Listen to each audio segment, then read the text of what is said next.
नमस्कार दोस्तों। देश क्या आर्थिक तौर पे सही दिशा में जा रहा है? शायद नहीं। देश राजनीतिक दिशा में सही दिशा में जा रहा है? नहीं। देश दलालों महाघोटालेबाजों के हाथों में फंस गया है? हाँ। देश आतंकवादियों के हाथों में फंस गया है? हाँ। और क्या इससे कोई लड़ाई लड़ेगा? जी हां, इससे लड़ाई लड़ने के लिए एक बड़ा समूह, बड़ी राजनीतिक पार्टी खड़ी हो रही है।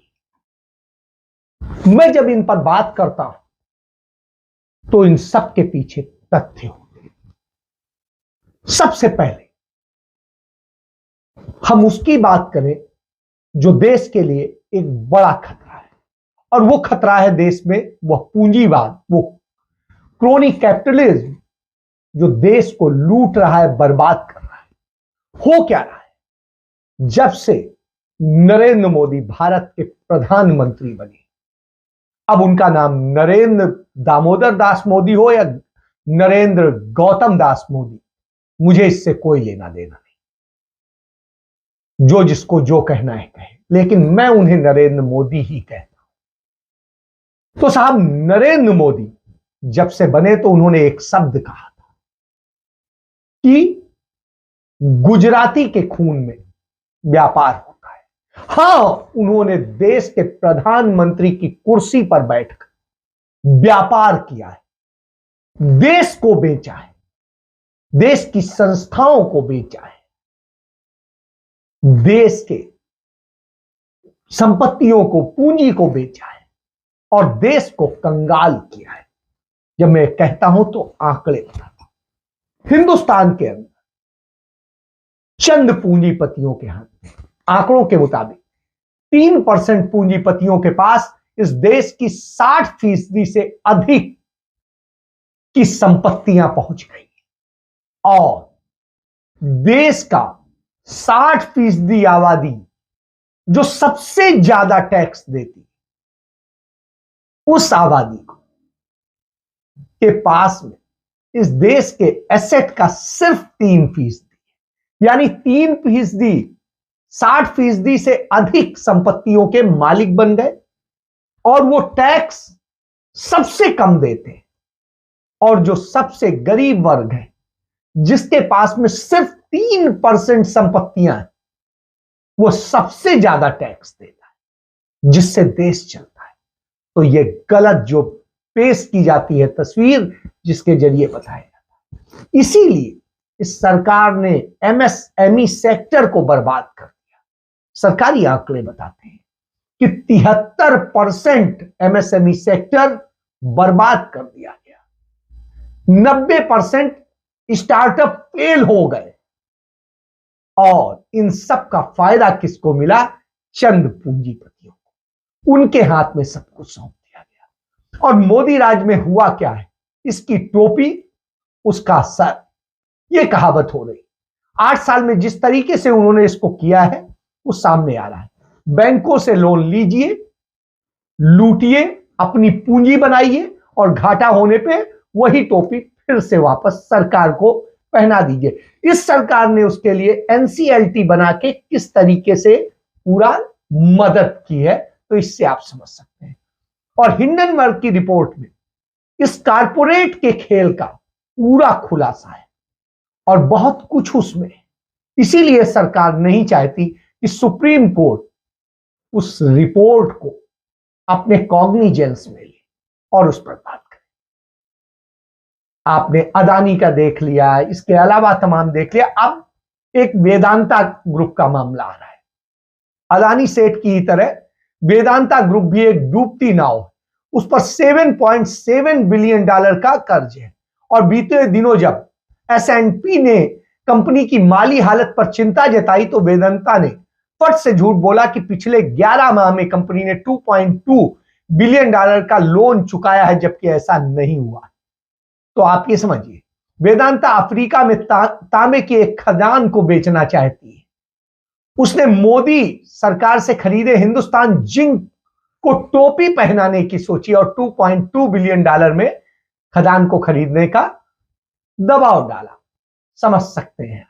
हिंदुस्तान जिंक में वेदांता की 64% और सरकार की 30% हिस्सेदारी है। सरकार हिंडनबर्ग की रिपोर्ट आने के बाद इस कदर डर गई कि अब सन्नाटा छाया हुआ है। तो चूंकि सरकारी पार्टी से संबंधित है, सब कुछ है, तो सबको ही समझ सकता है अडानी एक महा घोटाला है और यह साबित हो रहा है और साबित होगा।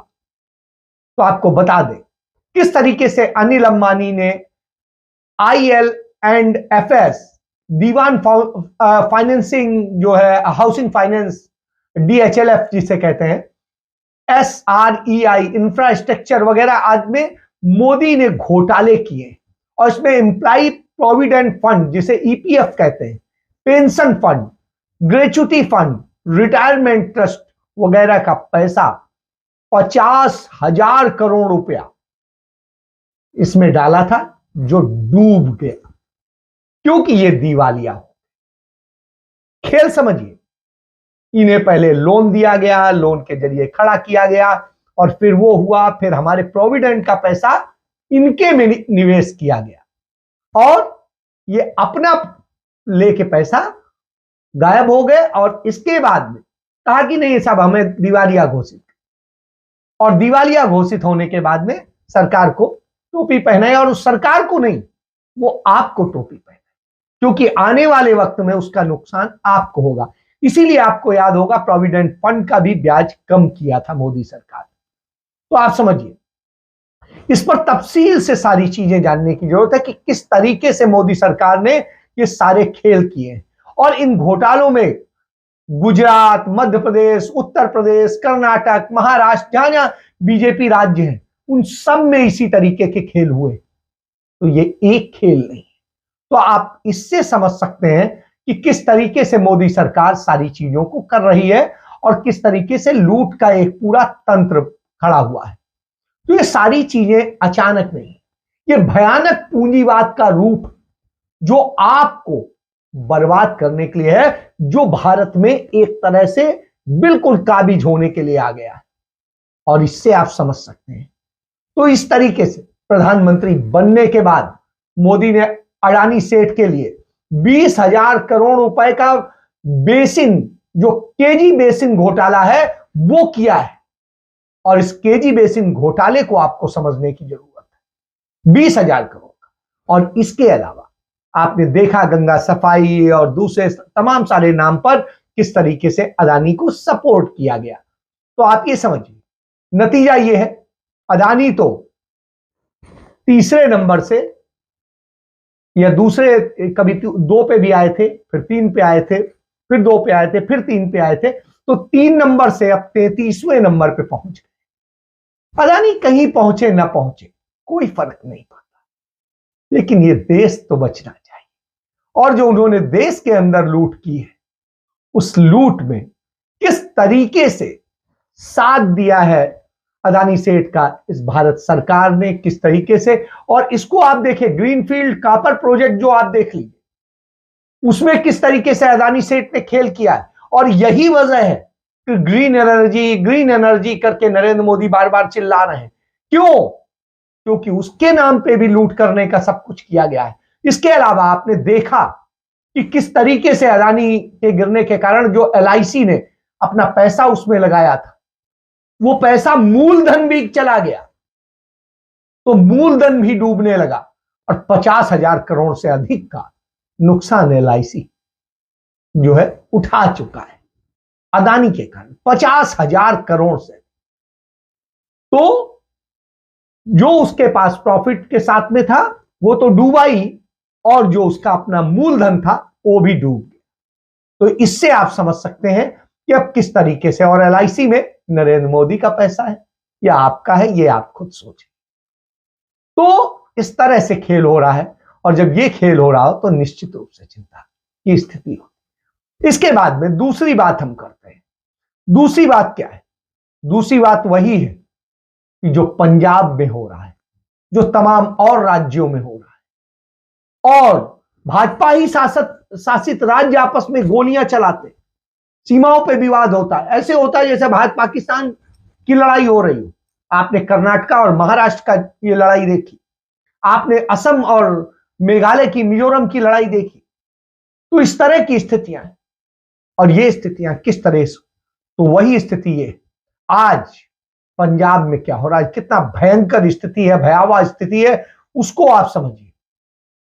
हुआ ये कि पंजाब में अचानक एकदम से साल भर के भीतर एक अचानक युवा, वो लड़का आता है जो खुद मोना था, अपने बाल कटाए हुए था, सिख धर्म का कोई पालन नहीं करता था, सारी सिख की परंपराएं जो है उनकी मर्यादाओं को उसने अपमानित किया था, नष्ट किया था। वो शख्स आता है और अचानक अपने भेष को बना लेता है और अपने आप को भिंडरवाला का दूसरा रूप दिखाने की कोशिश करता है। तो आप समझिए भिंडरवाला पार्ट 2 बन जाता है। और किस तरीके से वो अपने आप को लगातार प्रस्तुत करता है और फिर उसे अचानक जत्थेदार का दर्जा दिला दिया जाता है और जत्थेदार कैसे बन गया समझ में नहीं आता। और उसके बाद क्या होता है कि वो पंजाब में खालिस्तान की मांग बुलंद करता है और उसको लेकर के तमाम बवाल शुरू हो जाते हैं और एकदम से शुरू हो जाते हैं। आम आदमी पार्टी की सरकार एक शब्द नहीं बोलती है। भारतीय जनता पार्टी जिसके अंडर में NIA है, नेशनल इन्वेस्टिगेशन एजेंसी, वो भी नहीं बोलती और उसका जो DGP है वो पंजाब का ही पहले DGP था। तो आप समझिए वो एक एक चीज को समझता है और इसके बाद दोनों नहीं बोलते हैं और वो कभी थाने पे हमला करवाता है, कभी उसी के जुड़े हुए लोग रॉकेट लॉन्चर से हमला करते हैं, कभी DGP के ऑफिस पर हमला करते हैं। आप समझिए। और उसने जब 3 दिन पहले जो घटना की और जिस तरीके से उसने थाने के अंदर घुस के और पूरी तोड़फोड़ की और कई लोगों को मारा, सरेआम असलहे लहराए गए और हजारों की संख्या में वो बवाल हुआ, उसके बाद में इतनी डरी पंजाब सरकार और पुलिस, ये अगले दिन उसका जो साथी अपहरण का मुलजिम था उसको बगैर किसी उसके छोड़ दिया गया। आप कल्पना करिए, इतनी डरी हुई सरकारें शायद आपने कभी नहीं देखी। तो ये हालात हैं और जब ये हालात हो तो आप बताइए कौन सा देश बना रहे हैं। कांग्रेस पार्टी का, अखिल भारतीय कांग्रेस पार्टी का राष्ट्रीय अधिवेशन चल रहा है, उसमें तमाम बातें हो रही हैं। इसी बीच में लालू प्रसाद यादव ने अपनी पार्टी की मीटिंग के दौरान एक चीज कही, बीजेपी पार्टी नहीं RSS का मुखौटा है। और वो रैली थी महागठबंधन की और उन्होंने कहा कि ये दोनों जिस तरीके से हैं वो बर्बाद करने पर जुटे हुए हैं, सामाजिक उसको बर्बाद करेंगे और ये सारी चीजें। तो आप इससे समझिए कि किस तरीके से वो घटनाएं करते हैं और क्या करते हैं। तो जब आप कांग्रेस पार्टी का महाधिवेशन चल रहा है उसमें तमाम सारे नेतागण बोल रहे हैं, अपनी बात रख रहे हैं, तो उसमें अभिषेक मनु सिंघवी ने एक बड़ा अच्छा प्रस्ताव रखा कि जिस तरीके से यह सरकार एजेंसियों का दुरुपयोग कर रही है और सारी चीजें कर रही है, उसको लेकर के कड़े कदम उठाए जाने की जरूरत है और उसको लेकर के सभी दल साथ आए और साथ आकर के हम सुप्रीम कोर्ट में इसमें पूरी तरीके से इसकी लड़ाई लड़ेंगे। और ये सारे साथ आएंगे और हम ये लड़ाई लड़ेंगे तो हम जीतेंगे भी, क्योंकि तथ्य हमारे साथ, फैक्ट कि किस तरीके से इनका मजाक उड़ाया जा रहा है, किस तरीके से इनका बेजा इस्तेमाल किया जा रहा है, किस तरीके से इनके जरिए तमाम पूंजीपतियों को ठेके पट्टे दिलाए जा रहे हैं, तमाम कंपनियां कब्जवाई जा रही हैं और संपत्तियां कब्जवाई जा रही हैं, किस तरीके से इसके जरिए और तमाम सारे पैसे और उनका इस्तेमाल करके जो है राजनीतिक शक्तियों को तोड़ा जा रहा है, राजनीतिक ढांचे को तोड़ा जा रहा है, तमाम विधायकों और सांसदों को तोड़ा जाता है और खेल किया जाता है। वो सारी चीजें सामने आई। बहुत बड़ी बात कही है। क्रोनी कैपिटलिज्म के विरुद्ध खड़ा होना, यही सब स्तंभ हैं जो राहुल जी ने भारत जोड़ो में दर्शाए थे। यही भारत की सोच, आइडिया ऑफ इंडिया के स्तंभ हैं और हमारा राजनीतिक प्रस्ताव इसलिए सर्वोपरि है कि वो इन मूल्यों को, इस विरासत को, इस इतिहास को याद दिलाते हुए आगे जाता है। मेरा दूसरा बिंदु स्पष्ट है और एक मुद्दे पे है। हमारे प्रस्ताव में एजेंसीज के दुरुपयोग के बारे में बात हुई है, तो मैं उसके 3 पहलू पे, एजेंसीज के दुरुपयोग के 3 पहलुओं पे आपका ध्यान आकर्षित करना चाहता हूं और उसके बाद अपना सुझाव रखना चाहता हूं। पहला कि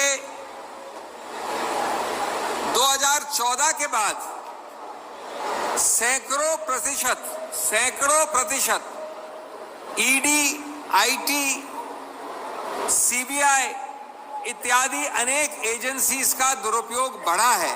जो वृद्धि हुई है, रेट ऑफ ग्रोथ हुआ है, वो सैकड़ों प्रतिशत हुआ है 2014 के बाद, 2014 के पहले की तुलनात्मक रूप से। दूसरा, 95% उस वृद्धि में विपक्ष प्रतिपक्ष के विभिन्न पार्टियों के लोग हैं। और तीसरा कि ये जो 3 भाई बहन हैं बीजेपी के, सीबीआई, ईडी और आईटी, जब आप बीजेपी की कपड़े धोने वाली मशीन से निकल जाते हैं, जब आप दल बदल कर लेते हैं, तो यही तीनों एजेंसियां भाई बहन आपके भाई बहन बन जाते हैं। ये 3 आंकड़े हमने प्रस्तावित किए हैं कांग्रेस की तरफ से, संसद में बोले हैं, हमारे प्रेस डिपार्टमेंट ने बोले हैं। लेकिन इसका विकल्प क्या है? मैं इसलिए कहना चाहता हूं, आपके सामने रखना चाहता हूं कि अगर आप पक्षपात द्वारा बराबरी की निगाह से नहीं ऐसी एजेंसियों का दुरुपयोग करते हैं, तो वो हमारे संविधान के अनुच्छेद 14 के विरुद्ध है। और इस बराबरी की व्यवहार को न रखने के आधार पर मेरा सुझाव है कि हमको घोषणा करनी चाहिए।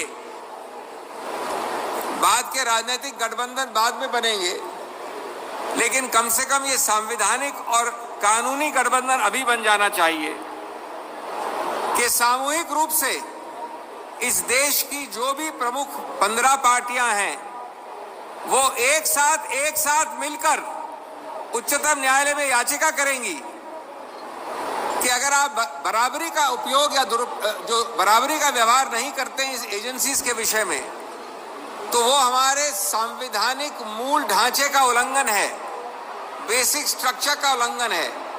लेकिन ये कांग्रेस नहीं, सभी पार्टी को कांग्रेस के नेतृत्व में एक साथ मिलकर याचिका करनी चाहिए। इसको समझने वाला है। इसके अलावा पार्टी के राष्ट्रीय अध्यक्ष, जो एक महान दलित नेता के तौर पे समझे जा सकते हैं, जिन्होंने वो पीड़ा झेली है, जिनको दलित होने के कारण उनके, जब वो 4 साल के थे, उनकी मां और पिता को जला करके पेड़ में बांध के मार दिया गया था क्योंकि वो दलित। तब उन्हें कांग्रेस पार्टी ने संबल दिया था। पंडित नेहरू के नाम पे शुरू हुई जो छात्रवृत्ति थी, उसके बूते वो पढ़ के बड़े हुए और वो अपने दलित समुदाय के पहले एडवोकेट बने थे। तो आप समझिए, तो वह जब संबोधित करते हैं तो वो आईना दिखाते थे। तो यह स्थिति आज एक नए आंदोलन के शुरुआत की जरूरत है। हर कांग्रेस को, हर देशवासी को आगे बढ़कर, उठकर संकल्प लेकर ये कहना होगा, सेवा, संघर्ष और बलिदान। सबसे पहले हिंदुस्तान, सेवा, संघर्ष और बलिदान, सबसे पहले हिंदुस्तान, ये हमारा नारा होगा। और देश को आज सेवा, संघर्ष और बलिदान की जरूरत है, क्योंकि भारत अपने सबसे कठिन दौर से गुजर रहा है। आज भाजपा अपने सत्ता के स्वार्थ के लिए संसद से लेकर सभी संवैधानिक संस्थाओं की मर्यादाओं का अधिकार को तोड़ रही है।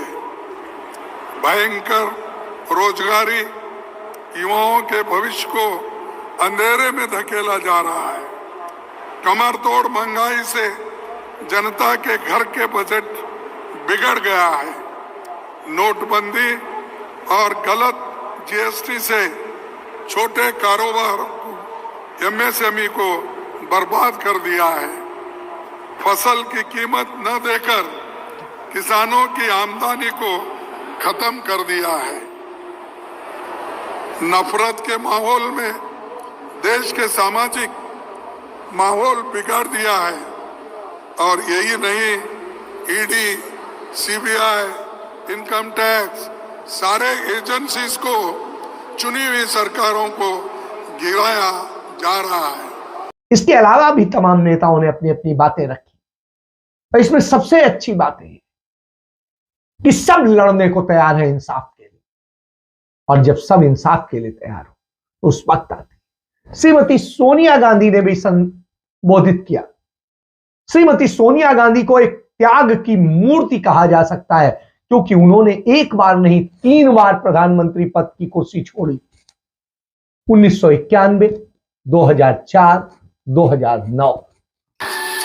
सोनिया गांधी का जीवन प्रेम, कर्तव्य, मर्यादा और त्याग का एक ऐसा जीता जागता उदाहरण है जिसकी मिसाल शायद ही दुनिया में कभी देखने को मिलेगी। एक ऐसी नेता जिनके लिए कांग्रेस सर्वोपरि थी, है और रहेगी, और इसको कामयाब बनाने के लिए उन्होंने अपना सब कुछ न्योछावर कर दिया। उनके सामने कितनी ही बाधाएं और चुनौतियां आई, कितनी ही बार राजनीति के दांवपेच में उनको उलझाया गया।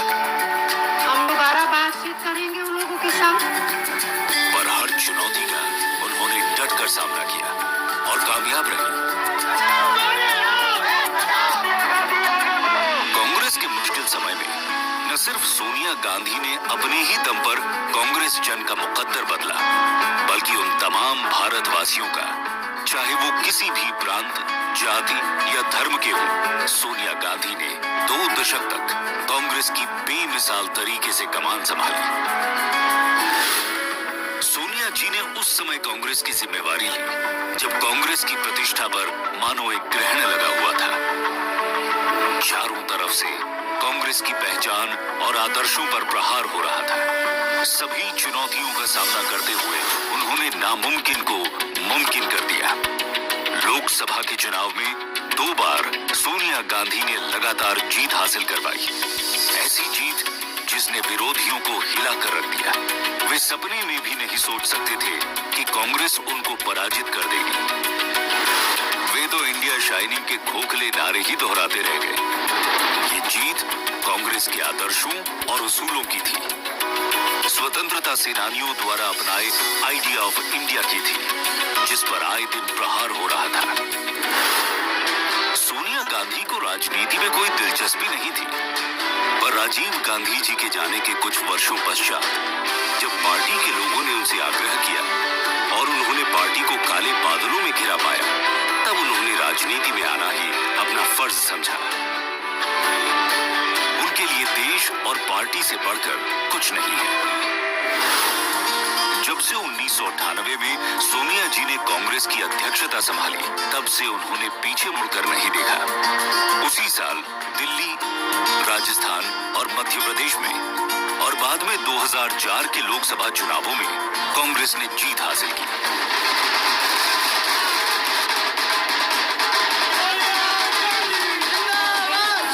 well, we are all aware that we have an enormous task ahead of us.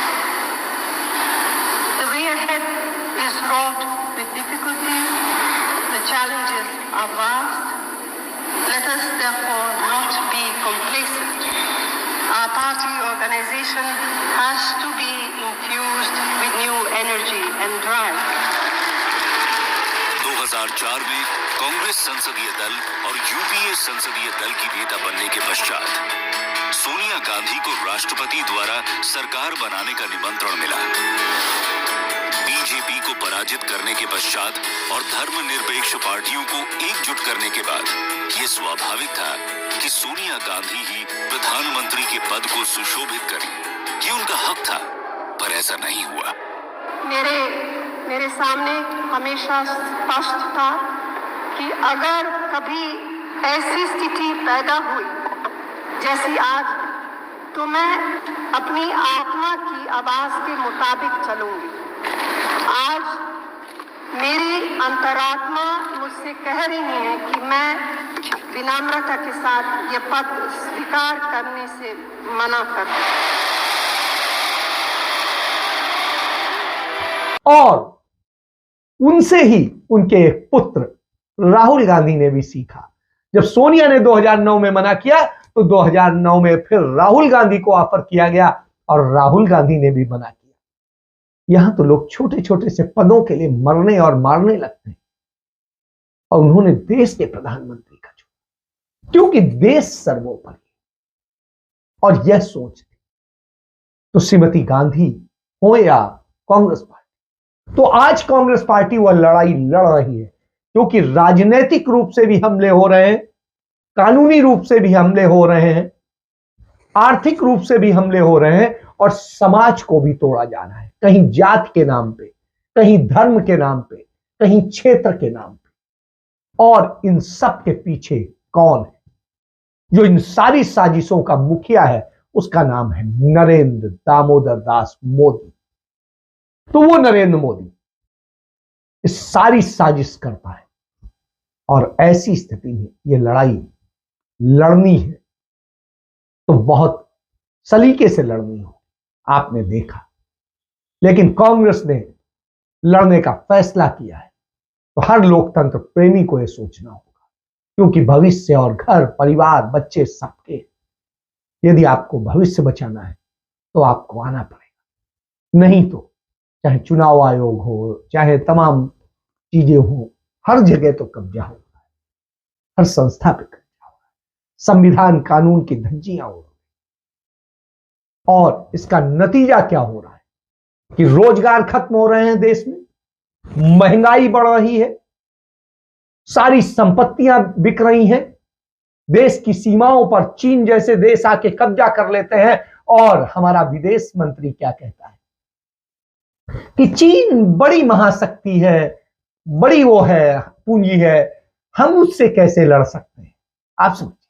और बीबीसी की डॉक्यूमेंट्री को लेके कहता है कि बीबीसी जो है डॉक्यूमेंट्री बनाता है, अब क्यों बना रहा है, गुजरात पे क्यों बना रहा है, वो 84 के दंगे पे क्यों नहीं बनाता, झूठ बोलता है। ब्यूरोक्रेट रहा है, इसके बावजूद उसको नहीं पता है 1984 के दंगे पर भी बीबीसी ने डॉक्यूमेंट्री बनाई थी और कांग्रेस ने उसे बैन नहीं किया था। लेकिन आपकी सरकार बैन करती है उस सच से जो सच है, वास्तव में सच है। आप डरे हुए कायर हैं और यही बात जो है वो कहते हैं कि आप कायर हैं, इसलिए आप जवाब नहीं दे पाते। तो यह सत्य है और इस सत्य को जानिए क्योंकि कांग्रेस पार्टी है जो गरीब से गरीब को भी प्रधानमंत्री बना देती है। उदाहरण के लिए लाल बहादुर शास्त्री, वो दलित को भी देश का राष्ट्रपति बना देती है। के.आर. नारायणन, वो दलित को अपना राष्ट्रीय अध्यक्ष भी बना देती है। मल्लिकार्जुन खड़गे, वो सिख को भी देश का राष्ट्रपति बनाती है, यानी जेल से। किस जात की बात करें, वो ब्राह्मण को भी बनाती है, पिछड़े को भी बनाती है। वो किसान नेता लाल बहादुर शास्त्री को भी प्रधानमंत्री बनवाती है और वो चंद्रशेखर को भी प्रधानमंत्री बनवाती है। तो वह कांग्रेस है, वो कांग्रेस है जो देवे गौड़ा को भी प्रधानमंत्री बनवाती है और आई.के. गुजराल को भी प्रधानमंत्री बनवाती है, वो कांग्रेस। लेकिन आप सिर्फ अपने लिए मानते और देश में नफरत बोलते हैं और उस नफरत, आतंकवाद, जो सामाजिक असमानता, पूंजी का खेल और इनके जरिए आप सरकार चलाते हैं और उससे सारा पैसा इस देश की जनता से, उसकी जेब से निकाला जाता है और देश सिर्फ 8 साल में 110 लाख करोड़ का कर्जदार बना देते हैं। और जो भाजपा शासित राज्य हैं उनमें भी 5-5 साल में 3.5 करोड़ तक का कर्जदार बना देते हैं उत्तर प्रदेश उदाहरण।